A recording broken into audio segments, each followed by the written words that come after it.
Happy NFL game day. Welcome to the Early Edge powered by SportsLine. I'm Grace Remington, and you know the drill. Before we begin, please like this video, subscribe to the SportsLine YouTube channel, or if you are listening via podcast later, please subscribe to our show wherever you listen to your pods. Let's take a look at how we did last night during week 4 of the college football season. 13-10-2, our overall record after a monster weekend of college football. Lots of unders. Lots of reasons for that. Kind of some mediocre offenses out there, really good defenses, and of course that new play clock rule. But lots more picks this season coming up on SportsLine. Remember to subscribe for all of your best bets. Let's get our week 3 preview of the NFL underway here and bring in the crew. And we got a full house today. We got RJ White, we got BurghBets, we got Larry Hartstein, and even Matt Snyder is joining us at the top of the show this time. What a lovely surprise. Okay, guys. We are going to break this down a little bit differently than we've been doing. We're going to pick out our favorite storylines from the 1 o'clock slate and then the 4 o'clock slate. So, the maestro, why don't you start us off on this 1 o'clock slate? What's the storyline that's sticking out to you?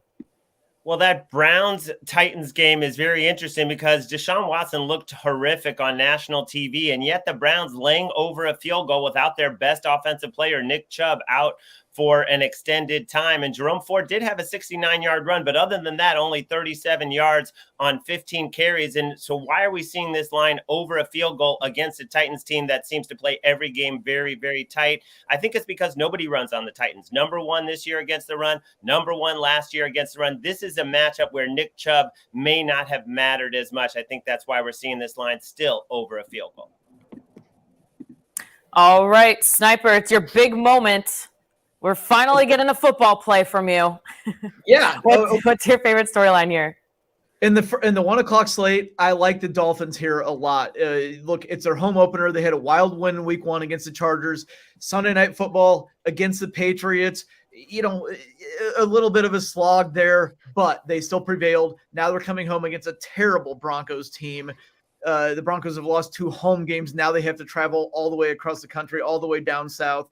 I'm looking for a big Tua game here. Look at those props. Over 261.5 passing yards. I like that. But passing touchdowns is where I'm really locking in here. 1.5. It's hard for me to find a way to get fewer than 2 touchdown passes for Tua in this one. So that's where I'm really locking in. In the 4 o'clock, or we're not doing that yet, right? Nope, we are staying at 1 o'clock. You are just really excited today. Yes, I am. That's all good.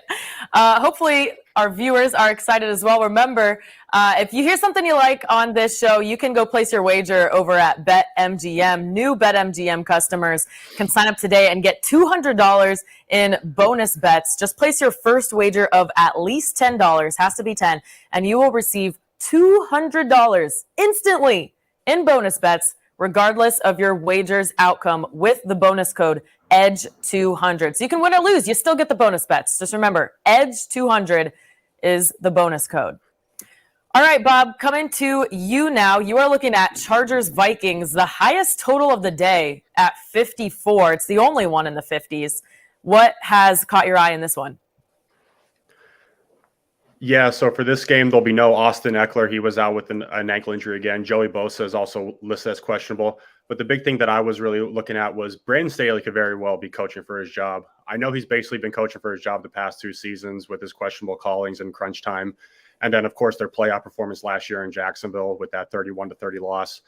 But even without Eckler, I wouldn't be surprised if the Chargers rally for Brandon Staley. This is an offense that averages 29 points per game. And while Minnesota does have Justin Jefferson, Jordan Addison, they're only rushing for 34.5 yards a game. They're a very one-dimensional team. Plus, their defense has allowed a combined 54 points in the first 2 games. I would right now lean Chargers in this one just for the emotional standpoint of rallying for Brandon Staley against this weak defense. And I will also add that since 2014, when 2 0-2 teams meet and that they have a projected win total of 9 or more wins for that season, that team is 9-0 straight up and 8-2 against the spread. So this would imply a play on the Chargers since their win total for this season was set at 9.5 and the Vikings win total was set at 8.5. Also, this applies for the Monday night game for Bengals-Rams in favor of the Bengals. And Larry, I know you had some thoughts on this Chargers defense being as historically bad as it looks. You had a cool stat. Yeah, well, 6.9 yards per play, easily the worst given up in the league. The Bears are next, and that's down at 6 yards a play. I'm with Bob. I do like the Chargers. I just think they can't possibly be this bad based on everything we thought coming into this season. But I do need to see Bosa. I hope he's out there on the field. But Grace, if I could, I want to touch on one other early game before we move on to 4 p.m., and that is the Packers Saints. We have a new column up at SportsLine, where each week we are diving into the tendencies of the officials. And this is with help from Joe Gibbs, who runs the NFL Ref Stats account. And we have the number one over ref in Green Bay. And it's interesting because the Saints have gone under in 8 straight games, and they can't seem to score in the red zone. But we're going over 42, a pretty reasonable number. Of course, we want to see some of those Packers skill players out there to help us get over the total. But this guy is averaging 116 yards of penalties. 25% of his flags have gone on the secondary. So you got to watch for the defensive pass interference, illegal contact, defensive holding. He loves to throw those flags, and his 2 games this year have averaged 51. So let's get over 42 in Green Bay. I love it. We're looking at weather. We're looking at stadium dimensions, location. Now we're looking at officiating stats. You can only get it here at SportsLine. And there were 2 more game picks in that article that Larry mentioned. That is all included in your SportsLine membership. We are moving on to the 4 o'clock slate, but first, a word from one of our sponsors. We need the sports news anywhere. We've got breaking news to bring you. Then get your sports anytime you want them. Big trade news overnight to discuss. Because we know you need sports all the time. A lot of movement in the rankings this week. A legend adds to their legacy. We're bringing you that breaking news right here on HQ. CBS Sports HQ, anywhere, anytime, all the time. Love our friends over at HQ. And of course, our cappers are appearing on those shows all day, every day. So make sure you just keep HQ on in your living room, your kitchen, your office, wherever you watch. Moving on to the 4 o'clock slate now. RJ, you are looking at the Bears at the Chiefs. Chiefs a 13-point favorite at the moment. A highly dysfunctional week for the Bears. So what would you like to focus on in this game? Yeah, earmuff Snyder. It's not going to be great. Fire the DC under weird circumstances. A lot of rumors there. Some equipment stolen. I think over $100,000 in equipment stolen, and that's all with Justin Fields' comments coming out saying he's thinking too much on the field. He needs to get. He seemed to imply he needs to get the coaches out of his head. Now he goes back and says it's not a coaching problem; it's a me problem. So just a lot going on there. So it's interesting. This spot would typically be a spot where you fade Kansas City. They are 6-10 against the spread as more than 10-point favorites since 2018 when Mahomes joined the team. But with all that dysfunction, I don't know if you want to do that. The better play to look here is the under. The under is 11-5 in those same games where Kansas City is more than a 10-point favorite. But 3 of those losses, 3 of the times the over hit, came on the road. So when they are at home, they are 11-2 to the under in these spots where they're huge favorites. So if you're going to play anything in this game, I think the under makes sense. We got it at 49.5 on the site early in the week based on these numbers. And even at 48.5, which I think is in the market now, I like it. Yeah, Justin Fields had mentioned he feels like he needs to play more to his strengths, which would be his legs. And Sniper, you're staying in this game. That's kind of where you're looking. Yeah, look, he only threw for over 200 yards twice last year. He's been over that both times this year. He hit the over in both of the first 2 games in terms of his passing yards props. And I thought that heading into the year, the Bears were going to focus more on trying to make him stay in the pocket, trying to pass more. And I think that after everything we saw this past week between the press conferences and Fields going back and like, hey, I said coaching in the press conference, but then I didn't say it, and it's the media's fault. They're trying to divide the team. As RJ said, he's going to get back to his strength now. I think there's going to be more running. Passing prop, I would go under on the passing yards because I don't think that they're going to hit that, even though they're going to be behind all game. Rushing yards, 60.5 is the last total I saw. I'm going to go over on the rushing yards. I don't think there's going to be as much passing today. I think that we're going to see more. There was a time about halfway through last season, maybe about a third of the way through last season, where everybody was talking about why don't the Bears call more runs for Justin Fields instead of trying to make him stay in the pocket. And then all of a sudden the play calling just changed. I think we're going to see that change today. No Bears jersey today for you, Matt. You gave up that easily? I'm disillusioned. I threw it against the wall. Actually, both of the first 2 weeks. So I'm sparing the jersey today. It's retired for now. Yeah. Okay, another young quarterback that everyone was excited to watch. We won't get to see him today because Bryce Young is out. But Panthers, they are 4.5 to 5 point dog at the Seahawks. Bob, the injury report here is what you want to focus on. Yeah, you hit on it to start. Bryce Young is out with an ankle injury, so we're going to get Andy Dalton starting today for the Panthers. Also, linebacker Justin Houston is questionable for the Panthers as well. And then on the Seattle side, we have DK Metcalf, Jamal Adams, Julian Love, Quadri Diggs, and Jaron Reed, all questionable, along with Charles Cross still out. So, and then I was also looking at the forecast. This is calling for rain throughout the entire game with 9 to 10 mile an hour winds and possible wind gusts ranging from 14 to 23 miles an hour. Could be a grinded out game, and I'll have more on this game for my best bets. I am curious to know, I'm just going to open it up to the floor here. Is going from Bryce Young to Andy Dalton an upgrade or a downgrade, do we think? It is an upgrade for the short term, downgrade for the long term, but that veteran presence there, I mean, Bryce Young's thrown for less than 200 yards each game, and they just have not had a passing offense to hang their hat on. So Andy Dalton, being the veteran, not a great quarterback, but can get it done. I would expect their passing offense to look better today. I agree. It could look a little bit better, but two issues. He doesn't have the mobility, and Bryce Young was showing very good mobility to keep those, garbage time drives alive, which got us the backdoor cover on Monday Night Football. But the other thing is guys just aren't getting open. So I think Andy Dalton is going to get the ball out quick. But if you look at the receivers, there's not a lot of separation.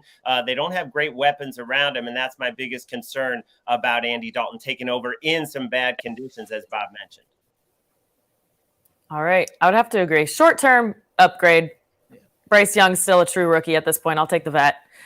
One more game we're looking at here. RJ, you got the Cowboys, a almost 2-touchdown favorite. They are minus 13 on the spread at the Cardinals. What do you like here? Yeah, this game's interesting. Arizona lost both their games as expected, but they covered both games, and they look more competitive than anybody gave them credit for. They're a better team than the market expects, which I think they expect them to be historically bad. The look ahead was 10.5 here. This line is now inflated to 13. It's like Arizona's not getting any credit for how not bad they're playing. I won't say good, but I'll say not bad because they're in these games. The market was already high on Dallas, so it's not like them blowing out Zach Wilson-led team at home. Should give them any more credit. So I don't really get this line inflation. Dallas's defense does have great depth, but losing their top cornerback is never ideal, which they did in practice this week, and the market didn't care. It inflated even more to 13 from 12.5. So it's just, if you're going to play that game, you got to play Arizona. There's no value on the Dallas side.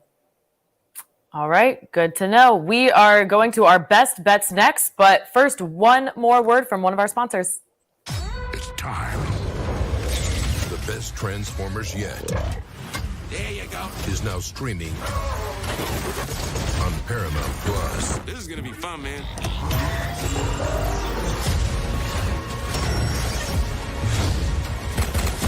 Now let's talk to your manifestation.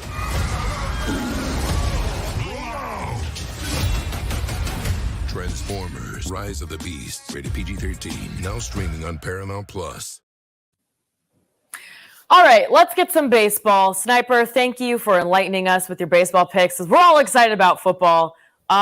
You are staying in Chicago, where the Cubs have hopefully given you a little bit more joy this year. They are fighting for a wild card spot, but you got a hitter prop. So what do you like? Yes, well, a little bit more joy. It's been incredibly hit or miss with this team. It's relative. Really hot and cold, yes. But somebody who has totally been hot in the second half is Seiya Suzuki.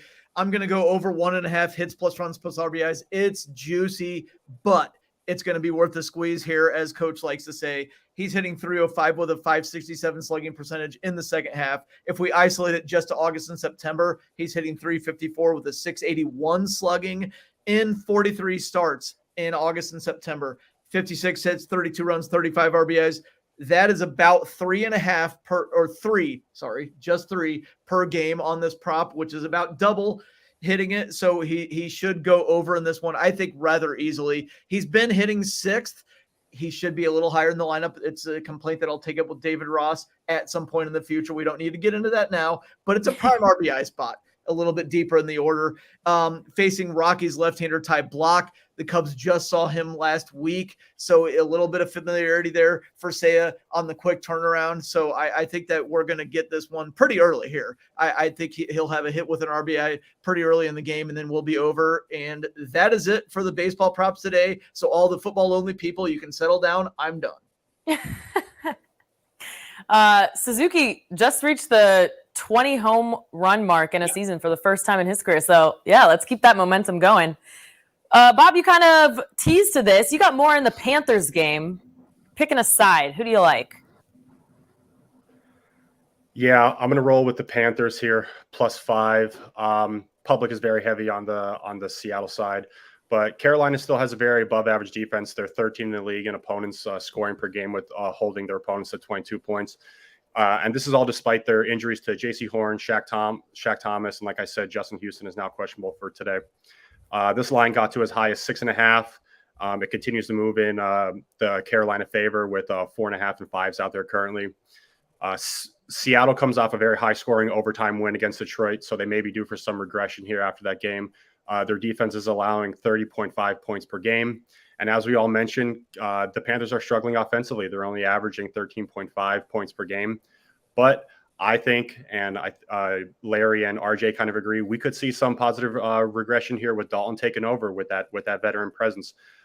He doesn't have the mobility like Bryce Young does, but I think he will be able to make some of those throws that I think that Bryce Young was like a little hesitant to make when the pressure's coming in.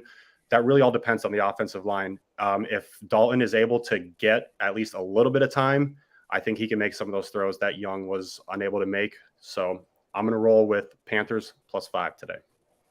We got a lot of synergy on this show, something we love to see. So, Larry, why don't you keep it going? You got a variety of bets for us today. Yeah, well, and I'll start off in that same game, Carolina. I like the rookie receiver, Jonathan Mingo, over his receiving yards, over 36.5. You know what? He played more snaps than any other receiver, got 8 targets. He has a big frame at 6'2", 225. And this is a guy who can break tackles with that strength. So I expect Andy Dalton to get the ball out quick, hopefully to Jonathan Mingo, and he can go over this number, especially if the game script is like the spread indicates that they're playing from behind. I do like Jonathan Mingo. He has been kind of under the radar because Bryce Young has not been that efficient, but his usage is off the charts, both out wide and in the slot, over 36.5 there. And then this is the most obvious play on the board, but Tyreek Hill over 6.5 catches against the Broncos. Jalen Waddle is out. So now the route tree is Tyreek Hill, and then maybe Braxton Berrios or River Craycraft. This guy has 24 targets already. I just love this play. He's going to be featured extensively against a Broncos team that is missing Justin Simmons. So I love this play. And then RJ talked about the Arizona Cardinals getting 13 points. You know, the Cowboys have 3 starting O-linemen who are questionable for today. They added the left tackle to the report. Tyler Smith is coming back, but he hasn't played yet this season. So an offensive line in complete flux for the Cowboys. They just want to get a win and get out. And of course, they lose one of their starting cornerbacks to a terrible injury. The Cardinals have been feisty. They are 0-2, and there's a lot of systems that support playing on the 0-2 team as a big underdog. In week 3, it cashes about 2/3 of the time. Let's have the Cardinals lose by 10, and we'll cash this bet. Yeah, the Cardinals have been surprising for a team that was supposed to start tanking before the season even started. I love it all, Larry. RJ, you got 3 picks for us, starting with one that was your look-ahead last week. So where are you taking us? Yeah, we took look ahead 7.5 Jags. We thought the line was going to go up. It did initially. It went up to as high as 9.5. The market has driven it back down. I guess they are sold on this Houston team, which the pass offense did look solid behind a patchwork offensive line last week, but that was a lot in garbage time. I think they were down 18 at halftime, and I don't think that's indicative of they're playing a competitive game. So you say, okay, well, they can maybe get it done in garbage time here. That garbage time scoring they did got it to within 10 last week. And so Jacksonville won by 10 in Indy. Indy won by 11 in Houston. I don't see how Jacksonville doesn't win this game by 10 plus. Houston's defense collapsed with safety injuries last week. Now 2 cornerbacks are out. Jacksonville's offense is going to rebound after their tough Kansas City matchup. They're going to score a ton here. But I just don't see it with this team, with how beat up they are in Houston, that you can back them even with at the 8.5, 9 that came down from here. So 7.5, still love the Jaguars. It's a best bet is my first one. My second one, going over to a team total like we've done the first 2 weeks, we're going to look at that Carolina game. I'm going to go back to it like these other guys have and go Carolina's team total over 17.5. There's been no reason to respect the Carolina pass offense to this point, like I said, but I think Andy Dalton changes that a little bit, not just with the receivers. I know they don't have great receiving talent, but Hayden Hurst had a big game in week 1, and Andy Dalton can hit the tight end for sure. Young has far more upside long-term, but Dalton, I think, is better now, like we said. And that Seattle defense, BurghBets talked about it. Kobe Bryant out. Tariq Woolen looks like he's going to be out. He's doubtful. Jamal Adams was questionable. He's not coming back. He's not expected to play. It's just a mess there for defense. So Carolina seems like they're going to get to 20 points in this game. Seattle gave up 30 points and 5.5 yards per play to the Rams, 31.6.5 yards per play to Detroit. And even if Carolina doesn't get into that territory, 20 points should be definitely doable. My last best bet is going to be a prop going to Kirk Cousins, going over 292.5 pass yards at -115. Look, the Chargers' pass defense is abysmal, and they were last week, despite facing Ryan Tannehill, who was the worst quarterback in week 1. They're just giving up too many big plays, and Minnesota's offense thrives on big plays. We've seen in the first 2 weeks when Kirk Cousins has thrown for 340-plus yards in each game. Minnesota's run offense, awful. They just traded for Cam Akers. He's not going to be a factor today. So they're just going to be throw again against a defense that can't stop the throw.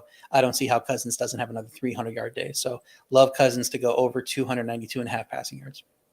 Yep, like that one. The Chargers defense last in the league in pass yards per game, yards per play, and opposing QBR. All right, let's get to the recap screen. If you're listening, grab that notepad. If you're watching, take a screenshot.